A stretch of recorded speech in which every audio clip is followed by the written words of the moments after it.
The charge, when it was read in the town hall, was not for witchcraft, for Providence was a town that prided itself on logic. It was not for theft, for the girl owned nothing worth taking. The charge, read by the stern, whiskered mouth of Master Croft, the town's foremost builder and elder, was for the crime of public falsehood with intent to incite panic. A grand title for what was, in essence, lying. The liar was a girl of 13 named Elara, an orphan, a fringe dweller, a creature of field and creek bed who owned little more than a threadbare dress and a shack at the edge of town that was more suggestion than structure. Her parents had been taken by the river cough 3 winters prior, leaving her with only a leather-bound journal filled with the spidery script of a grandmother she'd never met, a woman from a country of ice and darkness, whose name was Lyra. It was late October. The air in the valley was sharp, but the sun was a warm, buttery gold on the aspens. The men of Providence had spent the last 2 months felling timber, their axes ringing out a confident rhythm against the coming cold. Stacks of cordwood, neat and plentiful, stood like miniature fortresses beside every log cabin.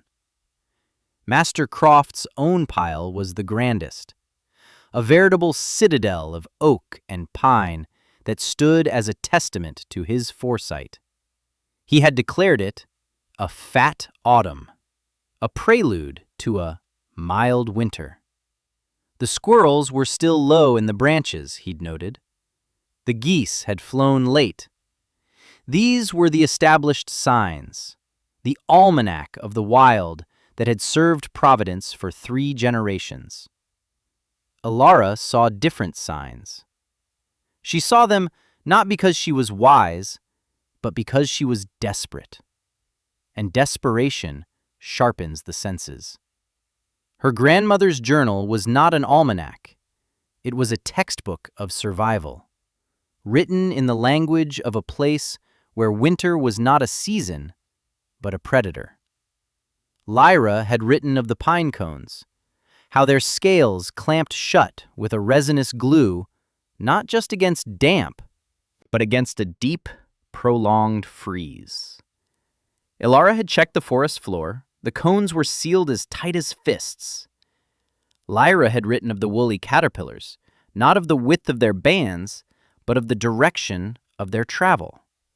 They were migrating south in droves, an exodus she had only seen once before in her own childhood. But most telling was the silence. A profound, listening quiet had fallen over the high peaks. The bears had gone to their dens a month early. The elk had vanished from the high meadows. The forest was holding its breath. Her warning was not a shriek of panic, but a quiet, desperate plea offered at the Sunday meeting. She stood before the assembled townsfolk, a slip of a thing in a patched dress, her hands twisting the fabric. "Master Croft," she began, her voice barely a whisper, "the winter will not be mild. It will be hungry." A few men chuckled. Master Croft, seated at the head table, steepled his thick fingers and looked down at her with an expression of weary patience. "And how does a child of 13 come by this knowledge, when men of experience see only plenty?" "The signs are wrong," she said, her voice gaining a sliver of strength. "The ones you know. There are older signs. My grandmother wrote of them. She wrote of a winter that eats the trees. She called it the White Death. It comes once in a lifetime. It does not knock. It breaks the door." The hall grew quiet. This was not a child's fancy. This was a direct challenge to their security, to the very foundation of their preparedness. It questioned the wisdom of their elders, the competence of their providers. It was an accusation of ignorance. "Your grandmother was from the old country, was she not?" Croft asked, his tone hardening. "A place of superstition and fear. We are men of the new world here, Ilara. We trust in our axes, our stoves, and our common sense. We do not trust in the ghost stories of dead women." "The iron stoves will not be enough," she pressed, her voice trembling now. "They eat wood too fast. The heat they give is a liar's heat. It warms the air, but not the walls. The cold will come through the logs. It will crack the iron itself." This was the final blasphemy. To question the pot-bellied iron stove, the very symbol of modern, civilized warmth, was to question progress itself. The stove was their victory over the wilderness, a black iron heart that pulsed with tamed fire. Master Croft stood. His shadow fell over her. "You are an orphan, and the town has shown you charity. But charity does not permit you to sow fear among us. It is a dangerous seed, girl. It leads to hoarding, to suspicion, to violence. We have enough wood for 2 winters, stacked and ready. Your words are a falsehood, a dangerous, public falsehood." He turned to the council. "She is a child, but her words are not childish. They are a poison. She must be made an example of. She must be removed from the community until this white death of hers fails to appear. When spring comes and we are all safe and warm, she may learn the price of lies." The sentence was swift. She was not to be locked away. That would require feeding her. Instead, she was banished, exiled to the old Abernathy plot, a wind-swept piece of land a mile north of town, notable only for the collapsed stone foundation of a croft that had burned down decades ago. She was given a day to gather her things: a threadbare blanket, a small pot, a flint and steel, and her grandmother's journal. She was to remain there until the spring thaw. It was a death sentence, delivered with the clean conscience of civic duty. They were not killing her.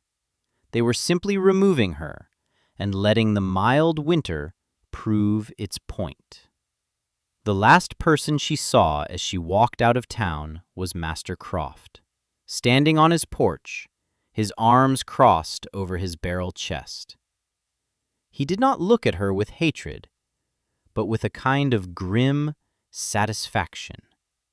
He was a man who believed in order. He had restored it. Ilara did not cry. Tears were a waste of heat and water. Instead, a cold, hard resolve settled in her small chest. They had called her a liar. She would let the winter be her truth. She began that very day. The Abernathy plot was as desolate as she remembered. The wind had a clear run across the fallow fields, and the only features were the low, tumbled-down walls of the old foundation, a rectangle of gray stones half buried in weeds and dirt.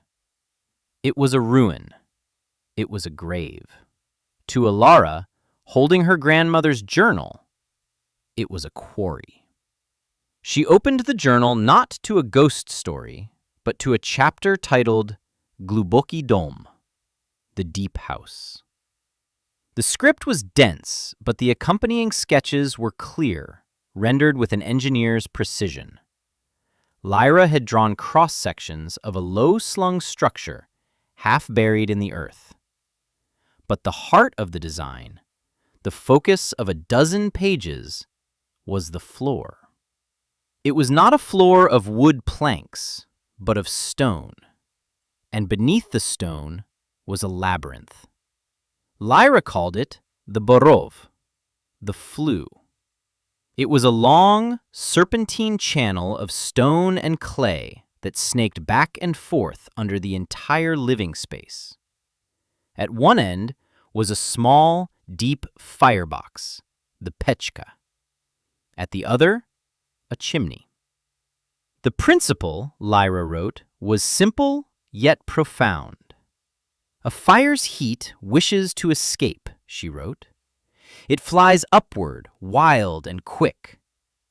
The common stove is a cage that holds this wild thing for a moment, and in its rage it heats the air.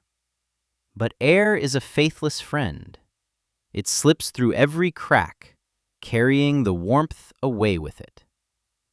The secret is not to cage the heat, but to tame it, to make it walk a long, slow path before it is allowed to leave. The borov was that path. A small, intensely hot fire of dry branches and twigs would be lit in the pechka. The smoke and hot gases, instead of rushing straight up a chimney, would be forced to travel the entire length of the winding flue. On this long journey, the heat would leach out of the smoke and into the stones of the channel, and from there into the earth packed around them, and finally into the thick flagstones of the floor above.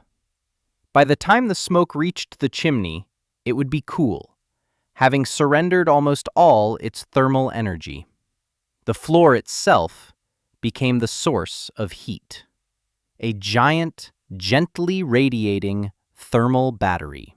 It would not provide the blistering, instant heat of an iron stove. It would provide something far more valuable, a steady, constant, low-level warmth that heated not the air, but the objects in the room. The stone floor, the low walls, the person breathing within. It was radiant heat, the heat of the sun on stone, a deep, abiding warmth that could be maintained with a fraction of the fuel a conventional stove demanded. "Fire it once in the morning, hot and fast," Lyra's instructions read. "Fire it once in the evening. The stones will remember the fire long after it is ash." Alara closed the book. She looked at the collapsed foundation. The stones were there. She looked at the nearby creek. The clay was there. She looked at her own small, calloused hands. The labor was there. She had been banished to the very place that held the materials for her salvation. The work was brutal, a penance for a crime she had not committed. Her first task was to dig. Using a sharpened piece of scavenged plank as a spade, she began to excavate the interior of the old foundation. The topsoil was loose, but beneath it was a dense, rocky clay that fought her for every inch. She dug until her hands were raw, until blisters formed, broke, and bled. She did not stop. She dug until the foundation was a pit, 3 feet deep. The townspeople, had they seen her, would have said she was digging her own grave. In a way, she was. A grave for the cold to fall into and die. Next came the stones. The fallen walls of the old croft provided most of them. She chose them with care, her small fingers testing their shape and heft. She needed flat, sturdy stones for the walls of the flue, and broad, thick flagstones for the cap. Each one was a dead weight, a challenge to her meager strength. She used a long pole as a lever, grunting and straining, her whole body trembling with the effort. She rolled them, pushed them, dragged them into the pit, arranging them according to her grandmother's diagrams. She built the serpentine channel first, a winding maze upon the earthen floor of the pit. The walls were a foot high, just wide enough for a person to crawl through. She left no gaps, fitting the stones together like a puzzle.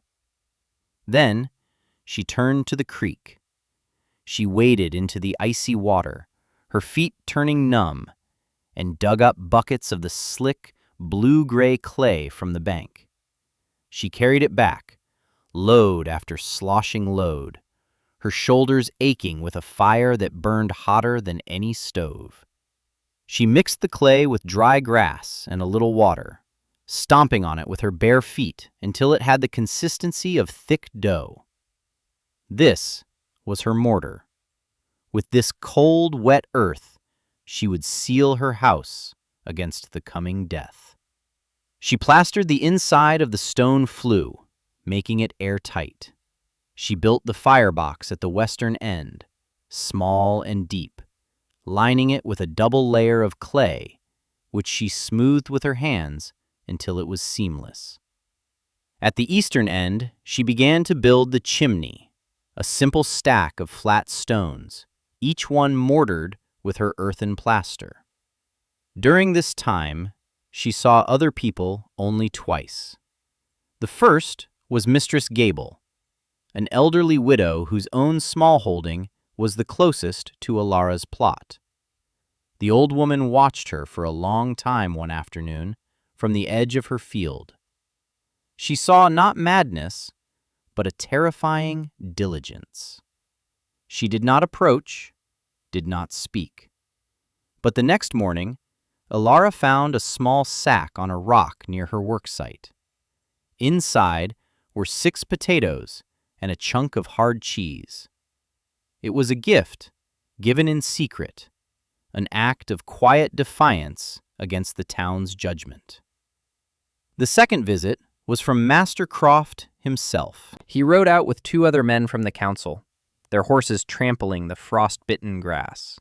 They reined in at the edge of the foundation and stared down into the pit. They saw the maze of stones, the piles of clay, the small girl covered head to toe in mud. "What is this folly?" one of the men asked, a cruel smile on his face. "A root cellar? A tomb?" Master Croft snorted, a sound of pure derision. "She is building her own grave. It is fitting." He looked at the strange, winding channel of stones. It made no sense to him. It violated every principle of construction he held dear. It was primitive. It was insane. "The girl has lost her mind from grief," he declared, his voice loud enough for her to hear clearly. "Let this be a lesson. This is what comes of listening to old wives' tales instead of sound reason." They laughed, a harsh, confident sound that the wind snatched away. They turned their horses and rode back to the warmth and safety of their town, secure in their wisdom. Alara did not look up. She did not acknowledge them. She simply took another handful of cold clay and pressed it into a seam in her flue. Their mockery was just noise. The stones were real. The clay was real. The coming cold was real.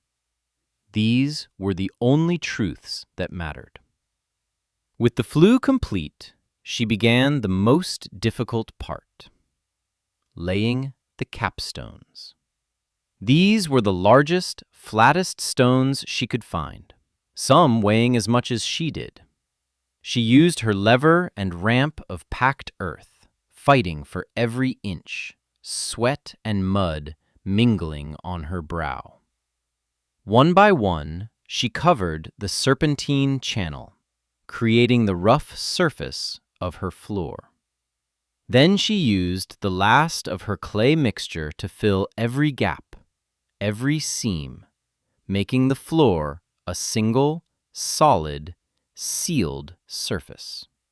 The walls of her hut were the old foundation stones, rebuilt to a height of only 4 feet. For the roof, she used salvaged timbers from the burned croft, laying them across the low walls. Over this, she layered sod, cutting it from the field in thick, heavy squares. The grass was dead, but the dense network of roots held the earth together. She piled it on, a foot thick, creating a living roof that would insulate her home. She left only a small opening for a door, a heavy plank she'd found in the wreckage, and the hole for her chimney. Her house was not a cabin. It was a hovel, a hummock. From a distance, it looked like a small, grass-covered hill, a barrow for some long-dead chieftain. It was dark and smelled of damp earth and clay, but it was solid. It was sealed. It was hers. As the first snowflakes began to drift down from a sky the color of lead, Alara finished her work. She had a small pile of dry wood, twigs, branches, anything the town's woodcutters had deemed too small to be useful, stacked inside near the firebox. She had her potatoes and the last of the cheese. She had her grandmother's journal. She lit the first fire. It was not a roaring blaze, but a small, hot heart of flame deep inside the pechka. She watched as the smoke, instead of billowing into the room, was drawn sluggishly into the flue. For a long, terrifying moment, she thought it had failed, that the smoke would back up and fill her tiny space, choking her. Then she felt it. A faint vibration in the stone floor beneath her feet. A deep, resonant hum. She went to the far end of the hut and placed her hand on the base of the chimney stack outside. It was cool to the touch. She ran back and held her palm over the flagstones in the center of the room. They were still cold. Doubt, cold and sharp, pierced her resolve. Had the men been right? Was this all just a child's folly? She had spent weeks in back-breaking labor, fueled by a dead woman's words, only to build a cold, dark tomb. She fed more wood into the fire, her movements frantic now. The hum grew louder. She could hear the air moving through the channels, a low whisper beneath her feet. An hour passed, then another. The stones were still cold. Exhausted and defeated, Alara curled up on her blanket as far from the firebox as she could get, and wept. The tears froze on her cheeks. She fell into a fitful, shivering sleep. She awoke to a profound change. The air in the hut was no longer biting. The damp chill had receded. She pushed herself up, her joints stiff, and placed her hand flat on the stone floor. It was warm. Not hot, not even noticeably heated. It was the subtle, pervasive warmth of a sun-baked rock long after sunset. A deep, cellular warmth that seemed to rise up from the earth itself. She crawled across the floor, pressing her cheek to the stone. The entire surface, from one end of the hut to the other, radiated the same gentle, life-giving heat. She scrambled to the firebox. The fire had burned down to a bed of glowing embers. Yet the floor was alive with stored heat. It had worked. The stones had remembered the fire. Outside, the snow was no longer drifting. It was falling in a thick, suffocating curtain. The wind had begun to howl, a low moan that was steadily rising to a shriek. The mild winter Master Croft had promised had died. The White Death had arrived. In Providence, the first week of the storm was a novelty. The men congratulated themselves on their foresight, their massive wood piles a comfort against the rising winds. The iron stoves glowed cherry red, their heat pushing back the cold, creating cozy islands of warmth within the stout log walls. Children pressed their faces to the frosted panes, watching the world disappear under a blanket of white. It was a good time for storytelling, for mending harnesses, for the slow, comfortable work of winter. By the second week, the novelty had worn thin. The storm did not abate, it intensified. The wind was no longer just a sound, it was a physical blow, a battering ram that shook the cabins to their foundations. Fine, gritty snow, as sharp as sand, forced its way through every chink in the logs, every crack in the window frames. It dusted the floors, the furniture, the blankets of sleeping families. The temperature plummeted to a level no one had ever experienced. It was a cold that felt sentient, an alien presence that leached the life from everything it touched. The iron stoves, once symbols of security, became ravenous tyrants. They demanded constant tribute. A log that would have lasted an hour in a normal winter was consumed in minutes. The heat they produced was fierce, but it was a fleeting, localized heat. 3 feet from the stove, the air was scorching. 10 feet away, a cup of water would freeze solid. The log cabins, built by Master Croft himself, proved to be sieves. Their great, thick walls, so impressive in the summer sun, were no match for the invasive cold. Heat bled from them as if they were made of lace.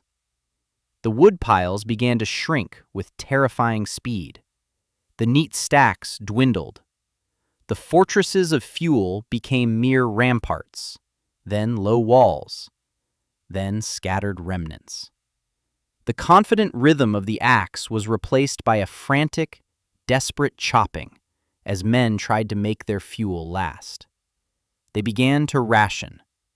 Fires were kept burning only in a single room. Families huddled together, wrapped in every blanket they owned, their world shrinking to the small circle of warmth around a hungry iron mouth. Section. Master Croft watched his own woodpile, the largest in town, vanish like a snowbank in spring. He had boasted it would last 2 winters. It was barely going to last 2 months. Fear, an emotion he despised, began to gnaw at him. He saw it in the faces of his neighbors, in the way they looked at each other's dwindling woodpiles. The seed of panic, the very thing he had accused Alara of sowing, was now taking root in his own heart. In her hovel, Alara lived by a different rhythm. Twice a day, she lit a fire in the pechka.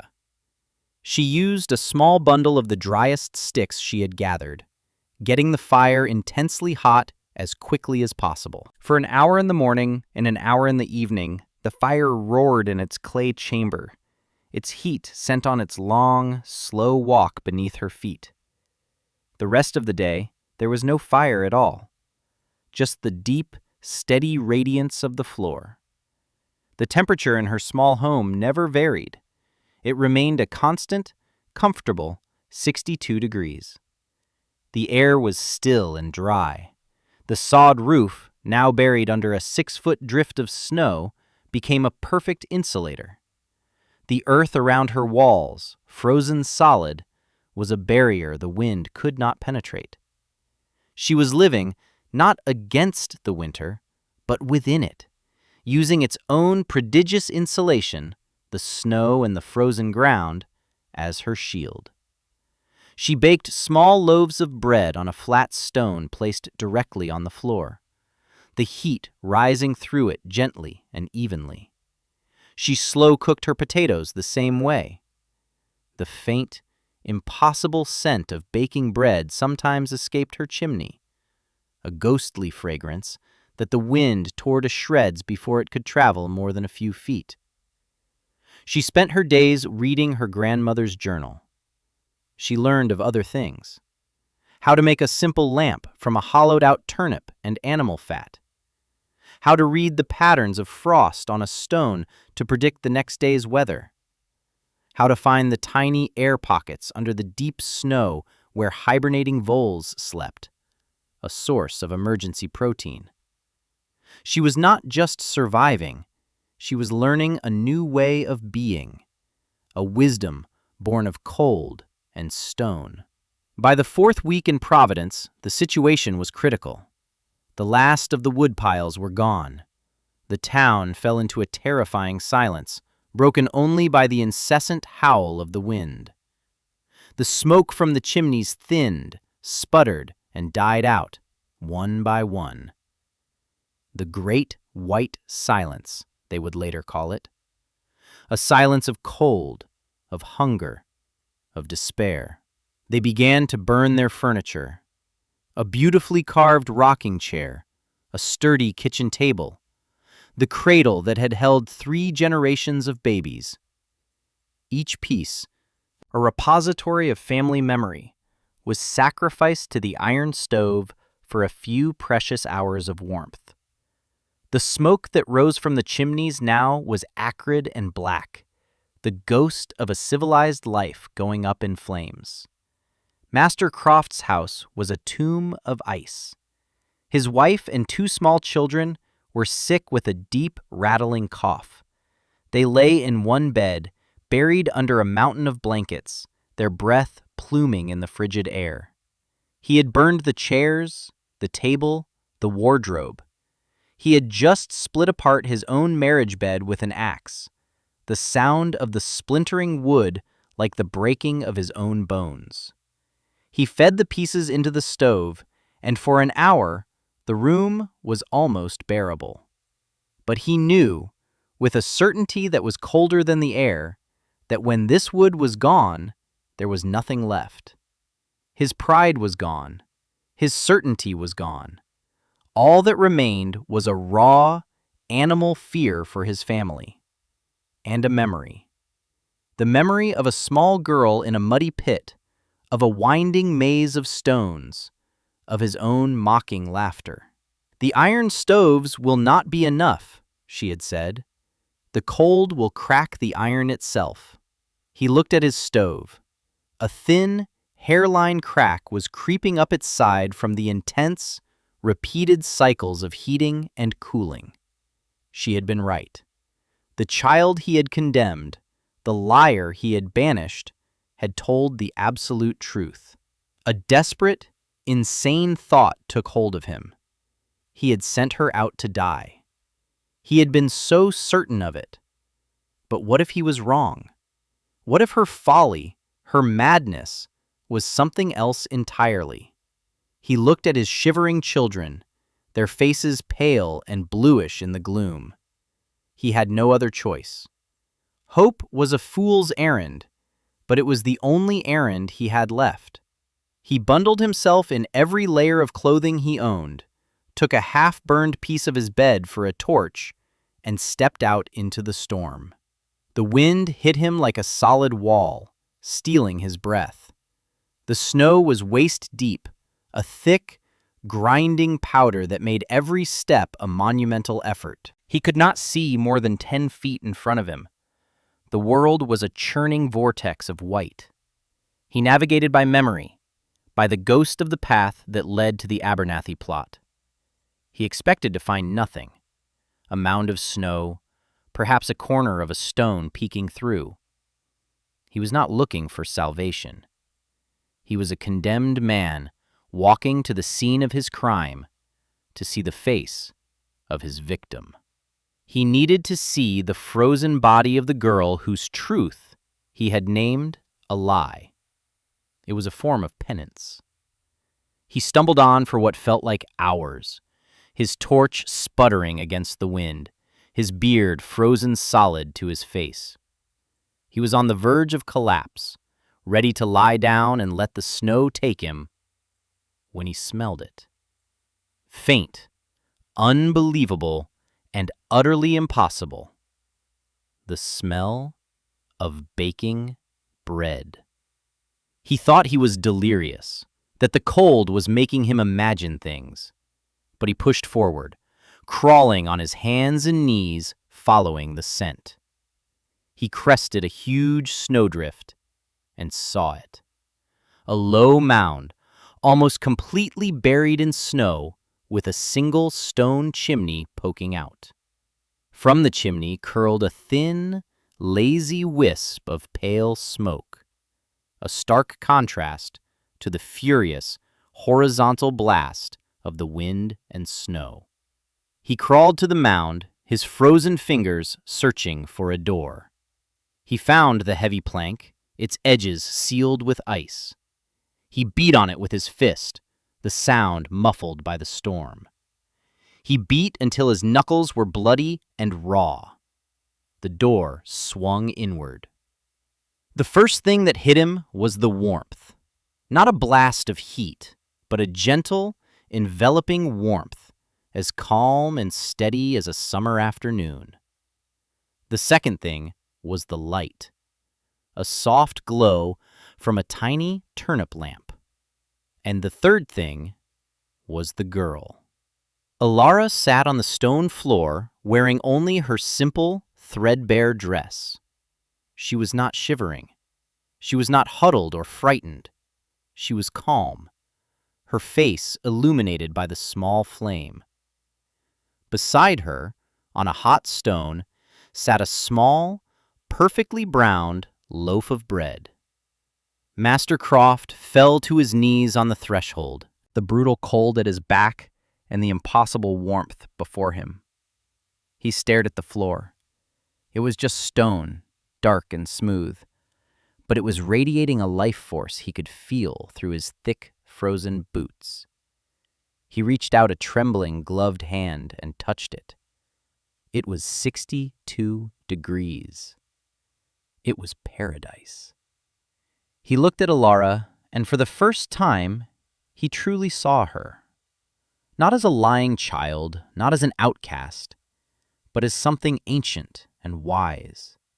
His arrogance, his certainty, his entire world of wood and iron and established fact crumbled into dust. "How?" he croaked, his voice a dry rasp. It was not a question.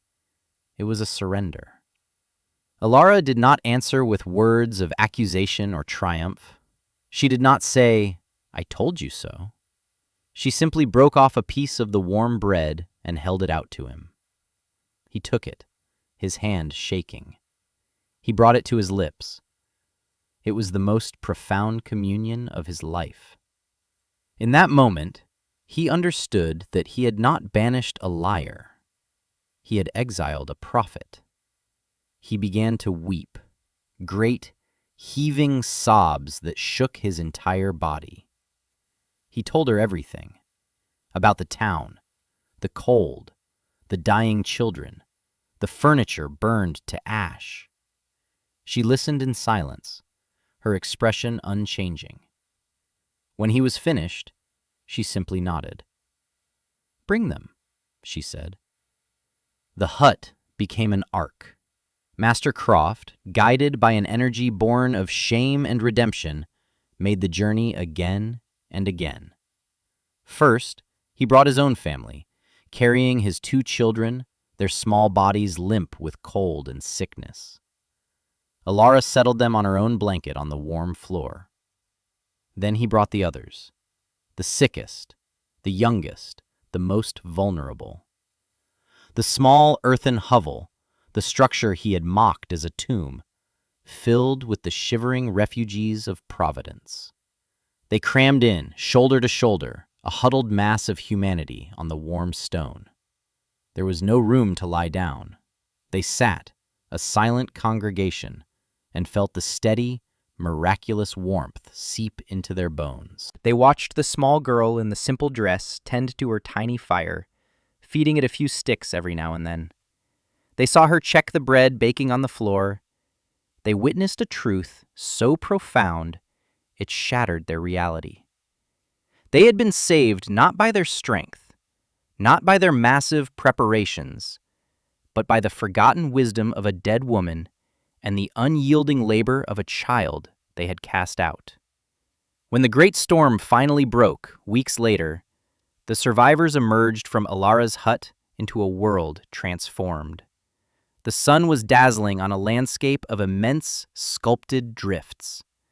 The town of Providence was a ruin of cold and silence, but its heart was still beating, huddled in a mud and stone hovel a mile to the north.